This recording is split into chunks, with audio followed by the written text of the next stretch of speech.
স্বাগতম আন্তর্জাতিক সংবাদে। শুরুতেই জানিয়ে দিচ্ছি এখনকার শীর্ষ সংবাদগুলো। মধ্যপ্রাচ্যের সংঘাতের ২৬তম দিন। ইরান সীমান্তের কাছে ইরাক যুদ্ধের পর সবচেয়ে বড় মার্কিন সেনাবহর মোতায়েন। শর্ত না মানলে ইরানকে নরক বানানোর হুমকি ডোনাল্ড ট্রাম্পের। তেহরান বলছে পর্দার আড়ালে কোনো আলোচনা হচ্ছে না। খামেনির অনুপস্থিতিতে ইরানের নিয়ন্ত্রণ এখন বিপ্লবী গার্ড বা আইআরজিসির হাতে। নেপথ্যে সাবেক কমান্ডারদের শক্তিশালী সিন্ডিকেট এবং যুদ্ধের প্রভাবে ভারতে তীব্র জ্বালানি সংকট। পেট্রোল পাম্পে দীর্ঘ সারি, আমদানিতে বিকল্প পথের সন্ধান করছে দিল্লি। ইরানকে কেন্দ্র করে মধ্যপ্রাচ্যের রণক্ষেত্র এখন আরও উত্তপ্ত। শুধু আকাশপথে হামলা নয়, পেন্টাগন এখন তেহরানের বিরুদ্ধে সীমিত পরিসরে স্থল অভিযানে ছক আঁকছে। ইরাক যুদ্ধের পর এই প্রথম ওই অঞ্চলে এত বিশাল মার্কিন সেনাবহর দেখা যাচ্ছে। সামরিক বিশ্লেষকদের মতে সাম্প্রতিক সময়ে কয়েক হাজার নৌসেনা ও বিশেষ প্যারাশুট ইউনিট যুক্ত হওয়ায় মার্কিন সেনা সংখ্যা দাঁড়িয়েছে কয়েক দশকের মধ্যে সর্বোচ্চ পর্যায়ে। নতুন এই বহরে যুক্ত হচ্ছে ট্রিপোলি ও বক্সার নামক দুটি শক্তিশালী উভচর যুদ্ধজাহাজ গ্রুপ, যেখানে রয়েছে সমুদ্র ও স্থলে সমান পারদর্শী ১১তম ও ৩১তম মেরিন ইউনিটের সদস্যরা। ধারণা করা হচ্ছে পূর্ণাঙ্গ যুদ্ধ নয়, বরং ইরানের কৌশলগত দ্বীপ খার্গ কিংবা হরমুজ প্রণালীর নিয়ন্ত্রণ নিতেই এই ৮৮তম এয়ারবোর্ন ইনফ্যান্ট্রি ডিভিশনকে প্রস্তুত রাখা হয়েছে। তবে সামরিক বিশ্লেষকরা বলছেন ইরানের বিশাল ভূখণ্ডে বড় কোনো অভিযান চালাতে যে পরিমাণ লজিস্টিক সাপোর্ট প্রয়োজন তা এখনও মার্কিন বহরে অনুপস্থিত। হোয়াইট হাউস থেকে আবারও কড়া হুঁশিয়ারি এসেছে ইরানের প্রতি। মার্কিন প্রেসিডেন্ট ডোনাল্ড ট্রাম্প সাফ জানিয়ে দিয়েছেন ১৫ দফার প্রস্তাব মেনে না নিলে ইরানকে নরক বানিয়ে দেওয়া হবে। ট্রাম্পের দাবি তেহরান প্রকাশ্যে আস্ফালন করলেও গোপনে তারা ওয়াশিংটনের সাথে আলোচনার জন্য মরিয়া। এমনকি নিজ দেশের মানুষের ভয়ে তারা এই আলোচনার কথা স্বীকার করছে না বলেও মন্তব্য করেন তিনি। তবে ইরান এই দাবি সরাসরি প্রত্যাখ্যান করেছে। তেহরান বলছে পাকিস্তান বা মিশরের মতো বন্ধু রাষ্ট্রগুলোর মাধ্যমে কিছু বার্তা আদান প্রদান হলেও সরাসরি কোনো সংলাপ হচ্ছে না।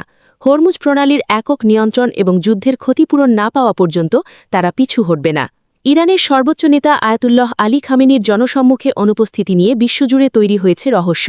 পশ্চিমা গোয়েন্দা সংস্থাগুলোর দাবি বর্তমানে ইরানের মূল ক্ষমতা মুস্তাফা খামেনির হাতে নয়, বরং পরিচালিত হচ্ছে বিপ্লবী গার্ড বাহিনী বা আইআরজিসির মাধ্যমে।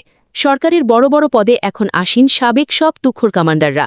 পার্লামেন্ট স্পিকার বাগের কালিবাফ থেকে শুরু করে বিচার বিভাগীয় প্রধান সবাই আইআরজিসির একসময়ের শীর্ষ নেতা। সামরিক ও কূটনৈতিক প্রতিটি সিদ্ধান্তে এই বাহিনীর প্রভাব এখন প্রশ্নাতীত। এমনকি বর্তমান প্রেসিডেন্ট মাসুদ পেজেশকিয়ানও এই শক্তিশালী বলয়ের মধ্যেই কাজ করছেন। হরমুজের পর এবার বিশ্ব বাণিজ্যের আরেক গুরুত্বপূর্ণ পথ বাব এ মানদেব প্রণালী বন্ধের হুমকি দিয়েছে ইরান। লোহিত সাগর ও এডেন উপসাগরের সংযোগস্থল এই পথটি দিয়ে বিশ্বের ১২% তেল পরিবহন করা হয়। ইরানের পার্লামেন্ট স্পিকার বাগের কালিবাফ অভিযোগ করেছেন যুক্তরাষ্ট্র ও ইসরায়েল মিলে ইরানের দ্বীপ দখলের ষড়যন্ত্র করছে। যদি ইরানের সীমানা অতিক্রম করা হয় তবে মধ্যপ্রাচ্যের পুরো অবকাঠামো গুড়িয়ে দেওয়ার হুঁশিয়ারি দেন তিনি। যুদ্ধের এই ডামাডোলে ইরানের পাশে দাঁড়িয়েছে ক্রেমলিন। গোয়েন্দা তথ্য ও স্যাটেলাইট ছবির পর এবার সমুদ্রপথে ড্রোন, ওষুধ ও খাদ্য সহায়তা পাঠাচ্ছে মস্কো, যদিও ক্রেমলিন বিষয়টিকে মানবিক সহায়তা হিসেবে অভিহিত করেছে। এদিকে উগান্ডার সেনাপতি মুহজি কাইনেরুগাবার কিছু সোশ্যাল মিডিয়া পোস্ট ঘিরে হাস্যরসের সৃষ্টি হয়েছে। তিনি দাবি করেছেন কোনো মিসাইল ছাড়াই মাত্র ৭২ ঘণ্টায় ইরান দখল করতে পারে তার দেশ। পরে অবশ্য নেটিজেনদের তোপের মুখে তিনি অনেক পোস্ট সরিয়ে ফেলেন। ইরান যুদ্ধের আঁচ লেগেছে প্রতিবেশী দেশ ভারতেও। হরমুজ প্রণালীতে জাহাজ চলাচল বিঘ্নিত হওয়ায় মহারাষ্ট্র ও তেলেঙ্গানা সহ বেশ কিছু রাজ্যে তেলের তীব্র সংকট দেখা দিয়েছে। সরকার আশ্বস্ত করলেও পাম্পগুলোতে সাধারণ মানুষের দীর্ঘ লাইন কমছে না। পরিস্থিতি সামাল দিতে কাতার ছেড়ে আমেরিকা ও অস্ট্রেলিয়া থেকে এলএনজি আমদানির চেষ্টা করছে দিল্লি। অন্যদিকে ভারতের অন্ধ্রপ্রদেশে একটি মর্মান্তিক সড়ক দুর্ঘটনায় ১২ জন প্রাণ হারিয়েছেন। তেলেঙ্গানা থেকে আসা একটি বাসের সাথে লরির সংঘর্ষে এই অগ্নিকাণ্ডের ঘটনা ঘটে। ঘটনায় শোক প্রকাশ করেছেন মুখ্যমন্ত্রী চন্দ্রবাবু নাইডু। সবশেষে ডোনাল্ড ট্রাম্পের চীন সফরের খবর। মে মাসে বেইজিং সফরে যাচ্ছেন ট্রাম্প। মূলত মধ্যপ্রাচ্য পরিস্থিতির কারণেই এই সফর পেছানো হয়েছে বলে জানিয়েছে হোয়াইট হাউস।